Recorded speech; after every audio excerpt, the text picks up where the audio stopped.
Maybe I'll turn to Michael and maybe give your stance on compliance. Sure. Well, I mean, obviously the investigation is still ongoing. They're still trying to get down to root cause. But today I can tell you that it seems that all the information is pointing to cutting agents. And cutting agents are cost-cutting strategies that black market uses to really give you a sense that they're getting, consumers are getting more in their vape pen than there actually is. So they either use cutting agents to thicken or thin and essentially improve the viscosity of the product of the actual oil so that it can vape.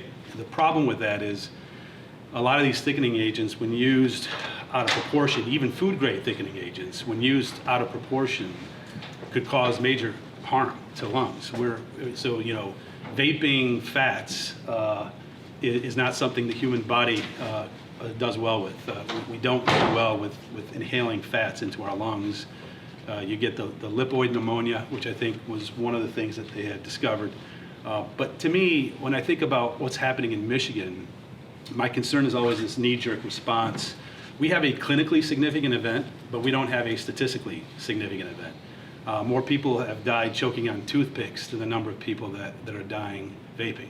Now, it doesn't mean we dismiss what's happening, but as a statistician, an ex-statistician, it's called a special cause event. Likely there's something going on that isn't chronic that we need to get down to the bottom of, but not get into major policy changes that affect service lines and SKUs in the industry. So investigation is still ongoing.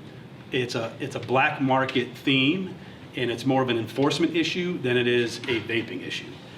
Because as long as cannabis is around, or any product, you're always going to have black market activity, and obviously there's no oversight.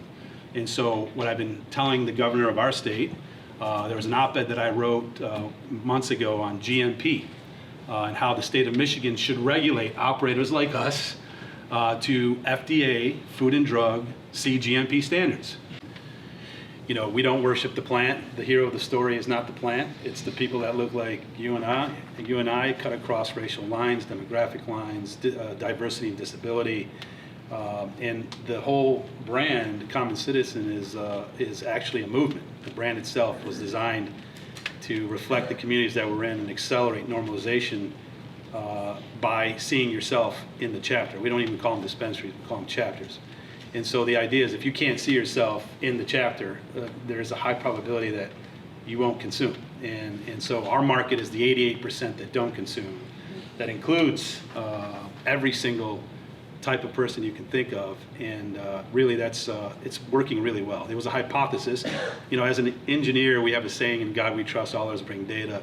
And today with our retail stores and the data that we're seeing in our system, and Weed Maps and Leafly, the reaction to the brand is unbelievable. It just gives me goosebumps that we got it right. Now we just got to sustain it.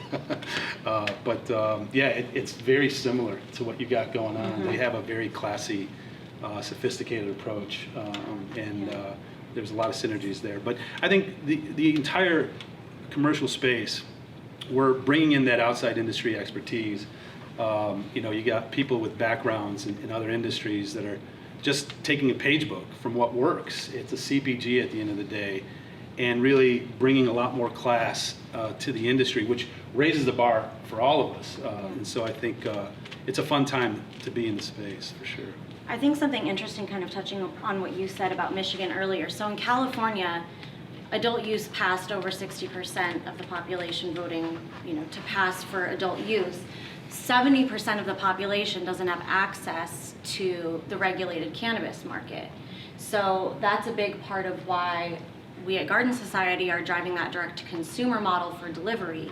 There's no restriction on where you can deliver within California, but each municipality can put their own regulations into place in terms of whether or not they even write a cannabis ordinance at all. So that's why there's this really broad opportunity to build off the fact that women are hold 80% of the purchase power in the household. Women are 70% more likely to buy something because their friend told them to do that. And so feeding on all of that, that's really where this direct-to-consumer model can win in California and build on that growing market. Food is going to end up in your supplements, eventually pharmaceutical side, and just generally as an ingredient. We haven't even talked So- about construction. So but that's we did a full plant utilization model. So we have the fiber as well as the grains. So you've got a pretty broad area that we cover. Our phase one, from our perspective, there's so much to do, but from our perspective is to look at the CBD and the cannabidiol space and build that business out. But following that, there's a lot of additional things that we have and we're going to be advancing on. Great. So staying on brands in terms of, with all the restrictions in terms of traditional forms of media on the space, how do you build a brand in cannabis? How do you build brand loyalty in cannabis? How do people find out about Garden Society and Common Citizen? So brand loyalty is something that we feel is just starting to happen in the market.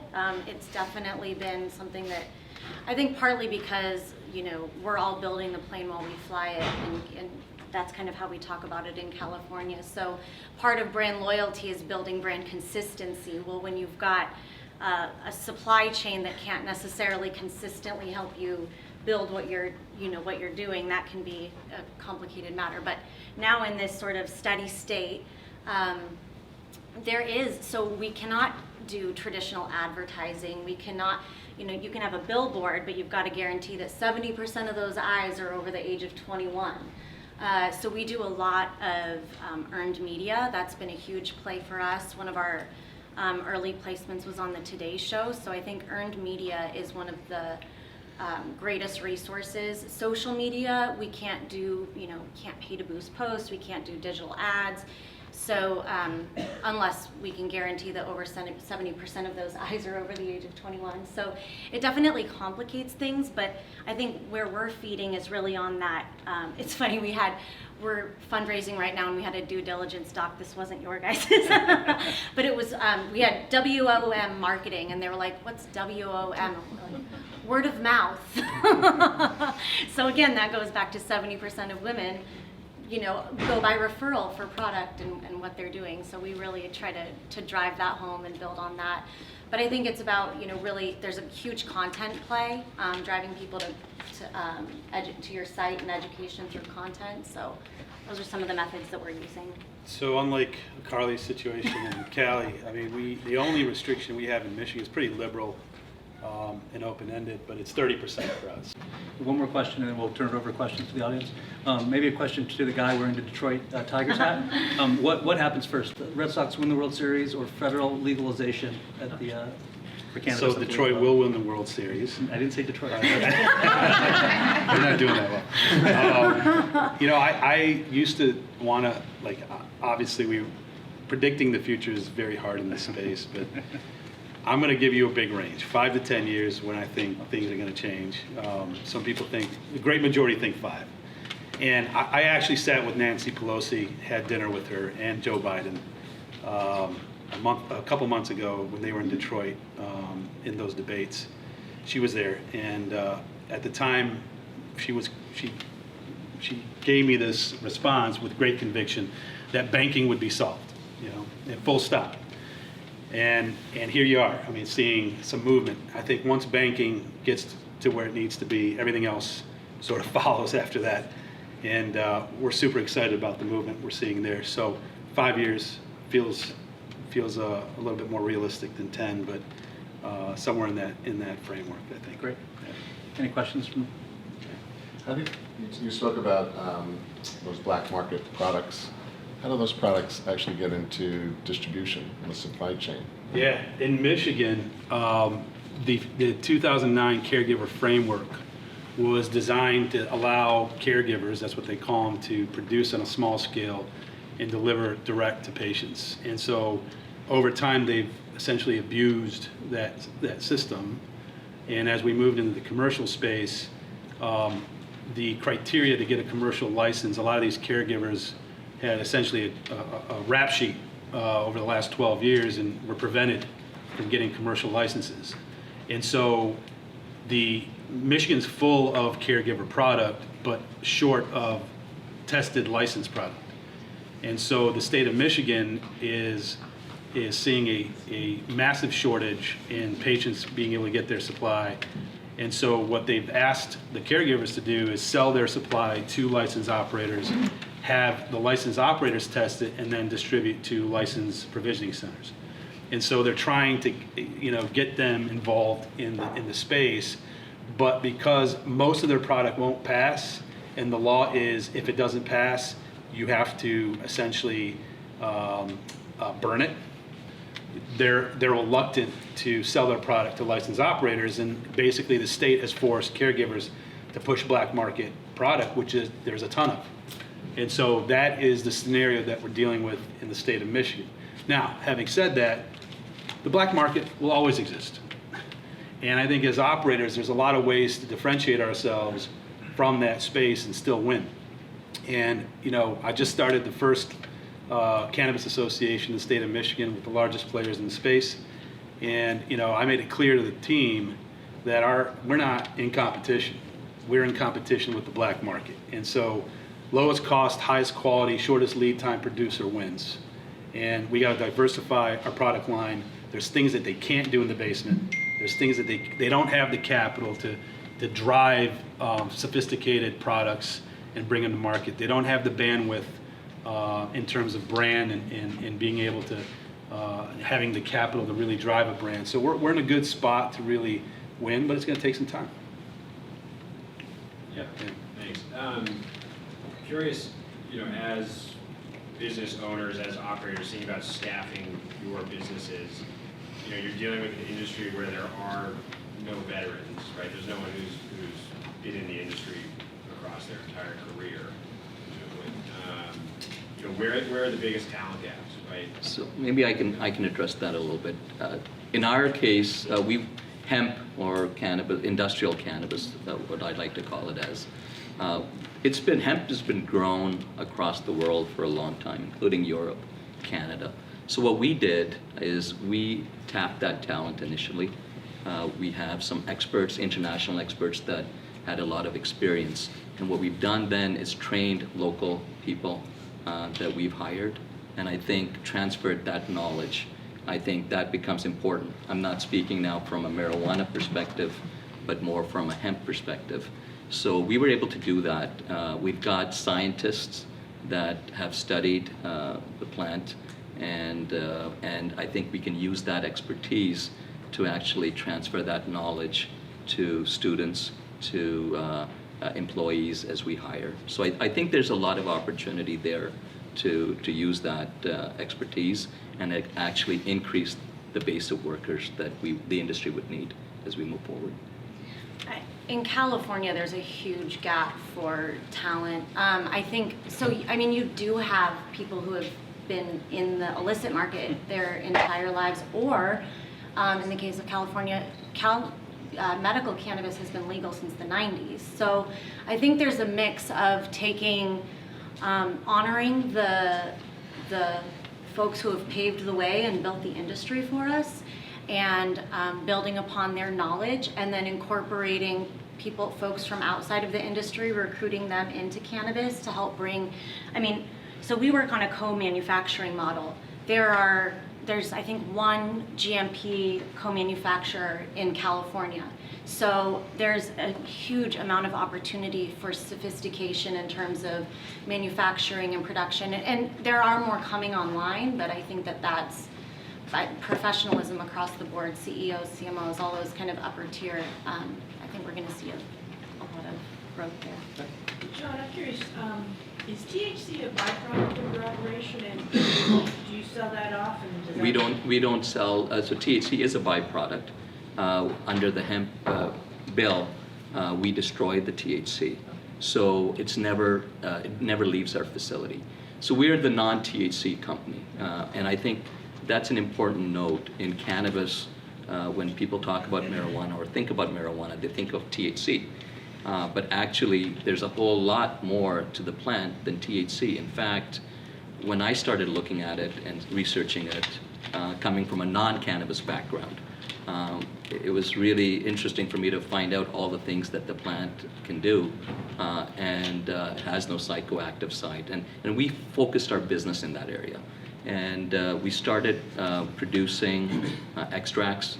We have capabilities on a large scale, industrial scale. To put it in perspective, capacity of 24,000 kilos a year of zero non-detect THC hemp extracts. So we're focused on providing a product that does not have THC. And I think that's a fundamental difference between hemp and marijuana, although both are cannabis plants. And you can still derive CBD from THC marijuana Are you plants. required to burn it off? So under our hemp processing license, we would under control, we destroy that part of the plant. Carly, I think this is mainly for you, but when you think about customer acquisition, do you have the same kinds of restrictions with formats like audio or podcast advertising?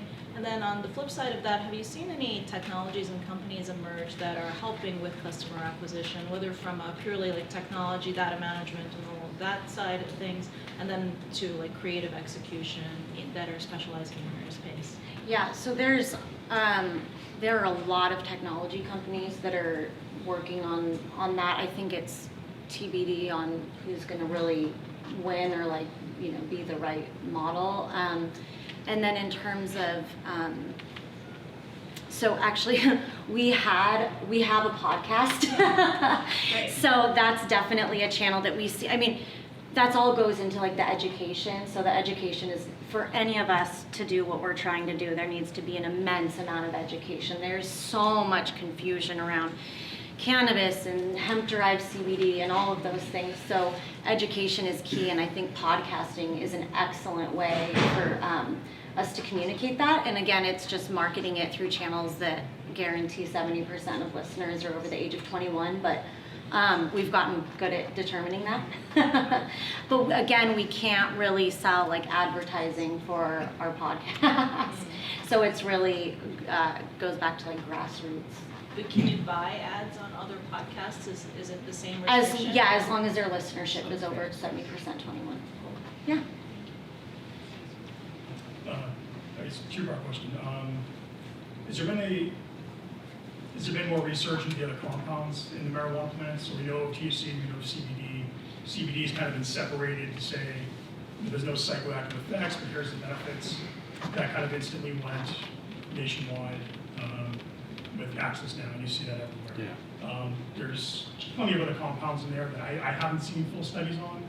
Is there more at your end to really do more research on that end to really try to Sure. separate those as well to say these are positive or negative to really make it, I guess, So clear I think use, or- I think we have quite a bit of experience with that. You know, we did 1,000 acres last year. We've got 5,600 acres, several different strains. So we were able to identify several other molecules. There's CBN, for example. There's other terpenes. There are other molecules, minor cannabinoids. So we've got a plethora of cannabinoids that I think we are now just beginning to research. So as this industry progresses, I think you're going to see a lot more research on it, and I think we need to quantify the benefits. Today, it's more about, you know, somebody said this works well, and so another person uses it. But I think as this moves forward, what you're going to see is hard data, and I think we're conducting, from our perspective, research, working with universities, working with scientists, to really understand all the things that these cannabinoids can do. So we have a pharmacologist, toxicologist on staff who was involved with Tylenol back in the day, and he put it in perspective. He said, you know, we just found out why Tylenol does what it does. There's one active ingredient in Tylenol. We knew it mitigated pain, but we didn't actually know the mechanism as to how it happened. And there's only one active ingredient. And then he looked at me and he said, cannabis has at least 100 active ingredients that we don't know. And then he used the word SHIT, we know shit about. And I'm like, he's like, we got a long ways to go. And if you look at a compound like THCV that no one ever talks about, it's a massive appetite suppressor. The same magnitude that cannabis stimulates appetite, it does the opposite, but it's found in small amounts right now. And because no one cared to breed it, now everyone's looking in that direction. One of our ecosystem is the Kronos Group, second largest cannabis producer in the world. Our funding source is Gotham Green. We're the first company they've ever funded pre-revenue. They've opened up their ecosystem.